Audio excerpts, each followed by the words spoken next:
लोकांसाठी जत शेवटचा सीमेवरचा मतदारसंघ असेल, पण माझ्यासाठी हा राज्यातील पहिला मतदारसंघ आहे. कारण जत भौगोलिकदृष्ट्या महाराष्ट्राचं प्रवेशद्वार आहेच, पण माझा गोपीचंद इथून लढतोय. तुमचा आशीर्वाद मिळाला तर पुढील 5 वर्षात राज्यातील सर्वात जास्त विकसित मतदारसंघ म्हणून जतचं नाव घेतलं जाईल, असं फडणवीसांनी जतमध्ये झालेल्या प्रचार सभेत म्हटलंय.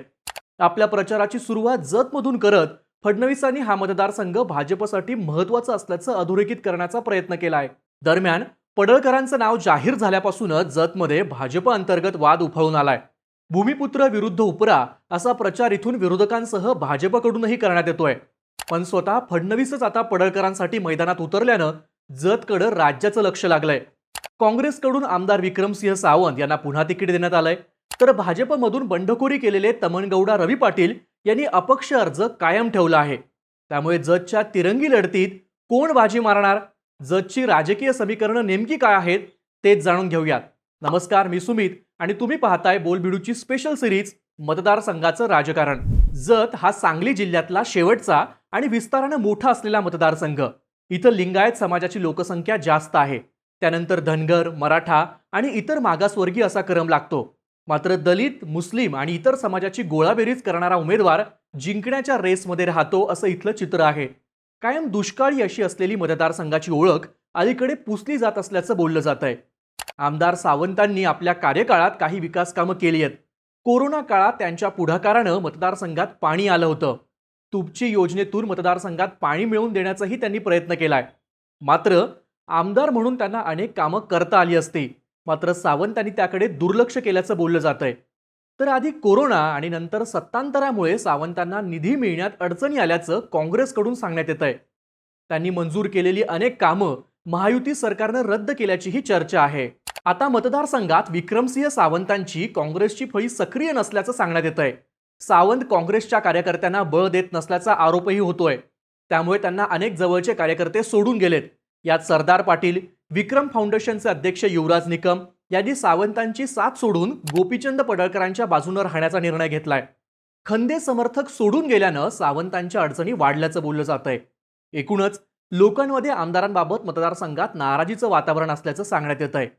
आमदारांकडे स्वतःचं असं 25 ते 30 हजार मतदार असून काँग्रेसच्या चिन्हाला मानणाऱ्या वर्गाचीही त्यांना साथ मिळणार असल्याची चर्चा आहे. मतदारसंघात ओबीसी, मागासवर्गीय समाजाची एकूण ताकद मोठी आहे.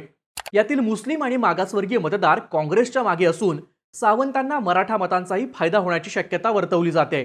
आता विधानसभेच्या मैदानात सावंत आपली यंत्रणा कशी कामाला लावतात यावर त्यांच्या दुसऱ्यांदा आमदार होण्याचं गणित अवलंबून असणार आहे. आता गोपीचंद पडळकरांना रिंगणात उतरवून भाजप धनगर मतांची बेरीज करण्याच्या विचारात आहे.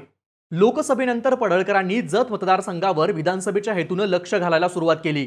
दरम्यान पडळकरांनी उमदी एमआयडीसी मंजूर करून घेतली आहे. तसंच जतची पाणी योजना ही मार्गी लावण्यासाठी त्यांनी प्रयत्न केलेत. विधान परिषदेच्या आमदार निधीतून त्यांनी जतच्या विकास कामासाठी 40 ते 45 कोटी रुपयांचा निधी दिला आहे. ही कामं करताना पडळकरांनी जतमध्ये कार्यकर्त्यांची फळी तयार केली आहे. दरम्यान गेल्या काही वर्षांपासून म्हैसाळ योजनेच्या माध्यमातून मतदारसंघातील पाण्याचा प्रश्न सोडवण्यासाठी भाजपनं पुढाकार घेतल्याचं बोललं जात आहे. मुख्य म्हणजे गेल्या 4-5 महिन्यात फडणवीसांच्या माध्यमातून पडळकरांनी मतदारसंघात कोट्यवधींचा निधी आणल्याचं सांगितलं जात आहे. 2019ला गोपीचंद पडळकरांनी वंचितकडून लोकसभा निवडणूक लढवली होती. तेव्हा त्यांना जतमधून लीड मिळालं होतं.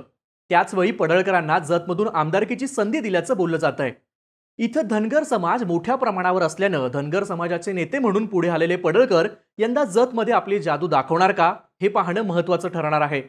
पण पडळकर जतमधून चाचपणी करत असतानाच स्थानिक भाजप कार्यकर्त्यांकडून मात्र त्यांना मोठा विरोध होऊ लागला.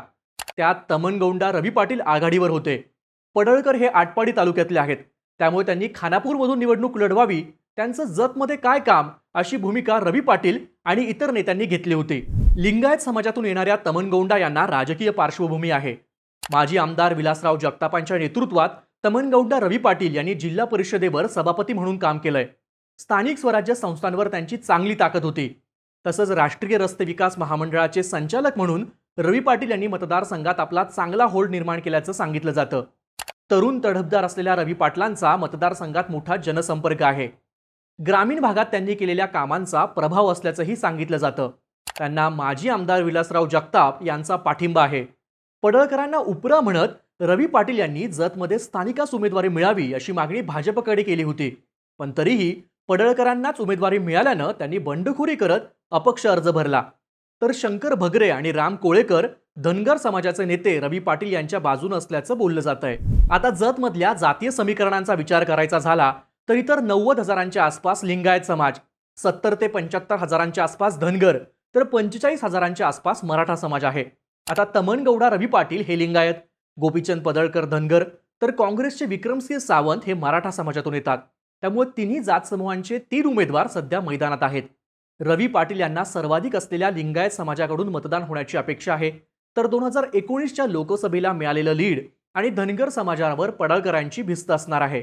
विक्रमसिंह सावंत यांचा मराठा समाज इथं कमी असला तरी विद्यमान आमदार म्हणून त्यांनी केलेली कामं त्यांच्यासाठी फायदेशीर ठरू शकतात. मात्र ही जातीय समीकरणच निवडणुकीत कोणत्या उमेदवाराच्या पथ्यावर पडतात हे पाहणं महत्त्वाचं ठरणार आहे. गोपीचंद पडळकरांचं नेतृत्व आक्रमक म्हणून ओळखलं जातं. अशावेळी पडळकर आमदार झाले तर धनगर समाज बांधवांची दादागिरी वाढेल असा समज लिंगायत आणि मराठा समाजात आहे. अशावेळी लिंगायत आणि मराठा समाज एकत्र होऊ शकतो, पण या ध्रुवीकरणाला तमनगौडा पाटील छेद देतात. पर्यायानं तमनगौडा पाटलांची उमेदवारी एक प्रकारे पडळकरांच्याच पथ्यावर पडू शकते असंही बोललं जात आहे. थोडक्यात जतची निवडणूक ही जातीय समीकरणांवर होणार हे निश्चित आहे. त्यामुळे जतचं मैदान कोण मारणार, जातीय समीकरणं कोणाच्या पथ्यावर पडणार हे पाहणं महत्त्वाचं असणार आहे. जतच्या या निवडणुकीच्या समीकरणांबद्दल तुम्हाला काय वाटतं? तुमच्या प्रतिक्रिया आम्हाला कमेंट करून नक्की कळवा आणि अशाच माहितीपूर्ण व्हिडिओसाठी बोल बिडूला सबस्क्राईब करायला विसरू नका.